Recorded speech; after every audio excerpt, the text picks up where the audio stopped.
Today, my mom played probably the shortest game she's played in Classical in I don't know how long. It was so short that I barely had time to realize what was going on and the game was over. So my mom was playing now round 9 of Norway Chess, a huge chess tournament happening in Norway, hence the name, where players are competing for $160,000. And she was facing Anna Muzychuk, an extremely strong grandmaster from Ukraine. Now, Anna Muzychuk, she's been female world blitz champion, female world rapid champion. She has been over 2,600 rated. She's been, I think, she's gone to the finals of the Classical Female World Chess Championship. So she is an extremely strong player. And my mom was playing her with the white pieces today. Now, my mom, she's been struggling a little bit this tournament. Obviously, it's a really hard tournament. And she was coming into this round at the very bottom of the leaderboard. So there's only 6 players participating. It's an invitational tournament, so everyone has been invited. And she was 6th. She's also the lowest rated. Anna Muzychuk, she was 2nd coming into this round. And also, she was only half a point from, she was 1.5 point away from number 1, who's due in June, the female world chess champion right now. So Anna Muzychuk, if she won today, it would put her at the number 1 spot and it would give her an amazing start for the game tomorrow, because tomorrow is the final round. So the game went d4, d5, and you cannot miss anything here, because if you miss a few seconds of this, you're literally going to miss the whole game. Now, my mom played c4, and this became a Tarrasch, one of the openings I hate facing the absolute most. Now, my mom took on d5, and then after takes, she went check. And the reason for this check is just simply that after the bishop moves, now she can take here, and now the idea is that this bishop is blocking this queen from defending this pawn, but also from maybe allowing, after this pawn comes back, to push here. Now, however, because my mom played knight c3, she could actually very easily just take the pawn now. And after knight f6, the queen goes back. We can see that there's no trade of queens because of the fact that the bishop is here. There was bishop c5, and this is a gambit. I mean, Anna Muzychuk is playing up a gambit, and my mom was actually expecting this to happen. But this is a complete gambit. So my mom is a pawn up, but the idea is that black gets her pieces out very nicely, and the files in the center are open. And so there's a lot of compensation for black in this opening. And I actually think I might start playing this myself. It's a secret. So castles and e3, you need to get this bishop out to be able to castle. And then after the knight went out, she went bishop e2. Now, queen e7, castles, and after the rook was put on the same file as the queen, my mom simply played queen c2 to get the queen out of the way. Here, Anna played knight b4, threatening the queen, and so my mom was thinking, okay, she can go queen b1 or she can go queen b3. Now, if she goes queen b1, a lot of things could happen. Bishop c6 could be played, bishop g4. A lot of different moves could be happened here, and this would just end up being a game. For instance, if a3, well, no, it's not, I don't know, if bishop c6 and a3, it could be something like just simply knight d5, and now this knight would be coming to a really good square over here. But this would just simply be a game, this would go on forever. However, my mom played the move queen b3 thinking that we might see something like, I don't know, a6 or, well, first and foremost, rook c8 was played, and then she played a3. My mom thought that a lot of different things could happen here, but she did not think that in this position, Anna Muzychuk would go for the draw. Now, when this happened, my mom was a little bit surprised because she really thought that Anna was going to keep playing to try to beat her and then try to get herself in first place in the standings. But here my mom was left with the choice in this position. Would she want to take a draw, or does she want to keep on playing? Now, obviously my mom has the white pieces, so there was a big part of her that didn't like at all that Anna was trying to go for the draw, because my mom wanted to play for a win because she has the white pieces. However, she didn't realize this when she played the move queen b3. She didn't think that Anna was going to go for the draw repetition. And now in this position, after having on queen b3 instead of queen b1, she had to make a choice. In this position, she was analyzing, okay, should I go something like queen b3 Or should I play something like bishop b5? So she started with thinking, okay, what happens if I go here, queen b3, bishop e6? Okay, if I go back, you know, draw, it's the only place I can go to. The other choice is to go bishop c4. But she realized that after bishop c4, there's takes,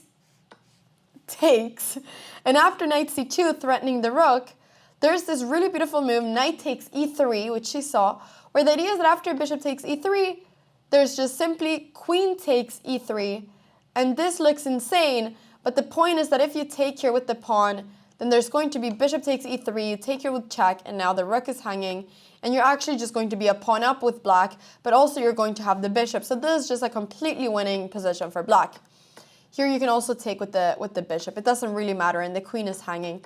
So you're actually just winning back a pawn with this as black, and this is just very sad because if black wins back the pawn, they're going to be better because black's pieces are better, and yeah, black would just be slightly better then. So there's no point for her to enter this. So she thought, okay, what happens here after queen a4, bishop d7?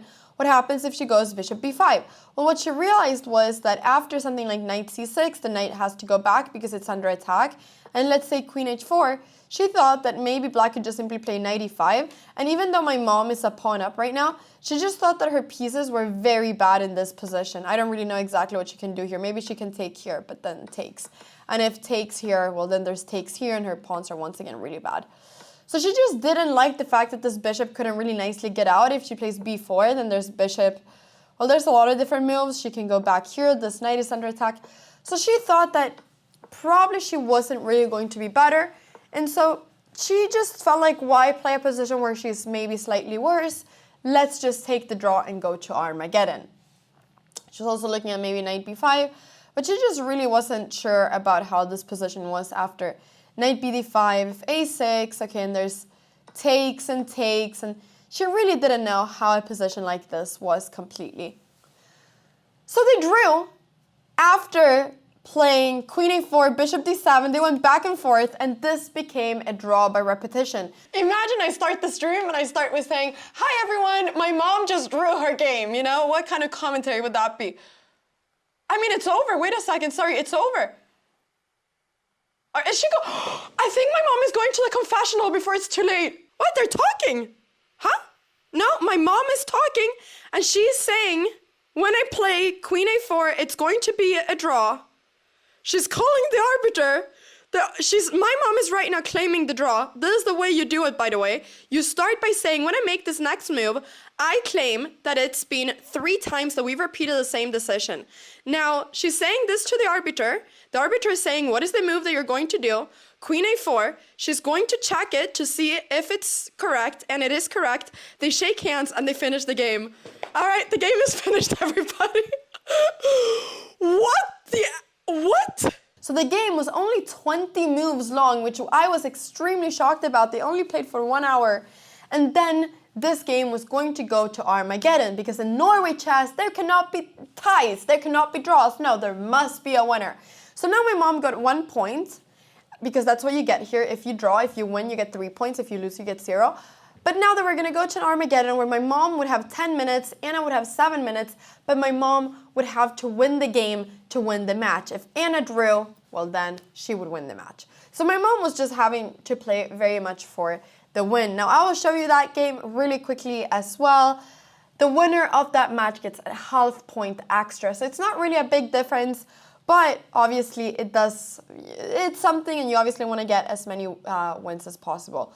My mom started with d4, and actually Anna repeated, but my mom didn't want to repeat because she didn't want to make it easy for Anna. So she played this move g3 instead. So we have another Teresh once again, and this became very similar, but now my mom is playing this a little bit differently because she wanted Anna to have to think so that it wouldn't just be her repeating and playing super fast. So castles, now my mom finally ends up taking the pawn, and then b3 with the idea of placing this bishop on b2. So now this knight was attacked, and she played knight b5, which is a really nice square for the knight. And now here she could have maybe gone for something like takes, and knight c3, but we need to remember that my mom is actually here. She has to try to play for the win, so I think she didn't really want to trade too many pieces. So instead, she played bishop b2, and then this became quite a solid position. I mean, She ended up taking on c6, which maybe looks a bit strange, but she wanted to create some unbalance in the position because she must win. She saw that all of these pawns are completely symmetrical right now, so she wanted to be able to play against one pawn that was a little bit weak, to create something, some kind of something that she can go for. Now this opening, I don't think ended up going so well for her because even though it's an equal position, she doesn't have any advantage, and it's a little bit too solid, I think, for Armageddon. But this became the position, and now Anna was playing this extremely solidly. They traded a lot of pieces, and now she played this move, bishop c1, to try to bring this bishop up to e3. So queen d5, the idea is to play bishop h3. My mom played bishop e3, threatening the pawn, a5, defending it, and f3. Now this position right now is extremely solid, extremely solid. My mom played knight c5, which is a good move once again, but it's just that this position is completely equal. Now a4 was played, and now the idea is that, well, my mom almost has to take here because otherwise she could play something like this, but then there's going to be takes, queen takes c6, and 4 versus 4 here. I mean, this is just completely drawn. So instead she decided to take on a4 and then play queen g6 to try to bring the queen up. Now, they had almost the same time here, so it was hard for her to try to play for the flag. I was screaming, mom, flag, mom, go for the flag. Like, please try to beat her on time. I was screaming all these things, but it was obviously something that was very difficult to do. So queen takes c6, bishop takes a4, and now my mom started checking. And she ended up getting quite low on time. She kept on checking. She was trying to find a way to win, and here she played the move queen f5. Obviously, in a normal game, she would have, finished this in a draw a million years ago. This is the most drawn position on earth, but g6, and now I think my mom did something that I never thought I would see her do in a long time. A move that is has the same name as some famous streamers that you might know. Come on, don't go queen d7. She's not going to go queen d7, but because she's playing queen f5 now. She's trying to confuse a little bit. I think this is good. She needs to do something like this. She does have less time, which is... No, she blunders the queen. Guys, did she blunder the queen? Oh no, she actually blundered the queen. Oh no, oh no, oh no. I was scared she was going to play queen d7. The queen was taken and then she resigned, which obviously was extremely sad to see the fact that she lost the queen in a game like this. She only had a minute on the clock. She's not great with blitz, but still it was very sad to see her lose a queen like this. To be fair, drawing or losing for her is literally, there's no difference at all. Not in rating, not in standings, not in points. There's no difference for her winning or losing this game, apart from now this becoming a clip. And now this is a clip, grandmaster loses queen in Norway Chess. So now I guess this is going to be a clip that we will see what kinds of places this clip ends up in.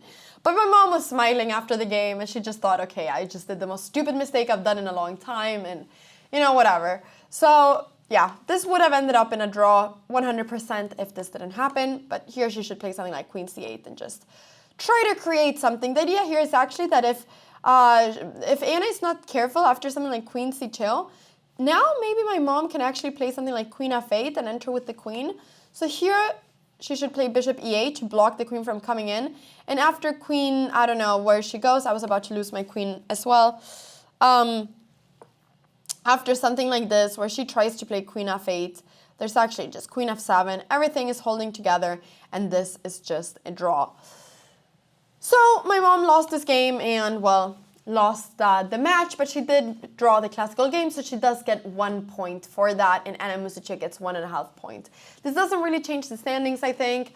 Now Anna Muzychuk has the same points as Du and June, so it's all going to depend on what happens in the Du and June game, who's going to be taking the lead after this round. We will see what happens. I'm literally right now at the playing hall, and I am right now just filming this right after the game's finished. So that's why we have a little bit of a new background. But tomorrow we have the final round of Norway Chess. My mother is playing against Vaishali, the sister of Pragnananda. Let's see what happens in the final game. I'm very excited to see how she does. It's been so fun to follow all her games. I hope you guys are enjoying this just as much as I am. and wish her luck for the final game of Norway Chess. And, you know, always just say, go Pia, go. I'm trying to think that if we are enough people together that come together and say this, it might send her some good energy. So I'm hoping that happens. Tomorrow, final round, and we will see how it goes. If she gets a win tomorrow, she actually might have some chances of climbing up the ladder and not finishing last. So tomorrow, it's going to be an important day, and obviously any win in classical is amazing here. So let's see what happens. Thank you so much for watching this video and for following this journey, and we'll be back with the final round.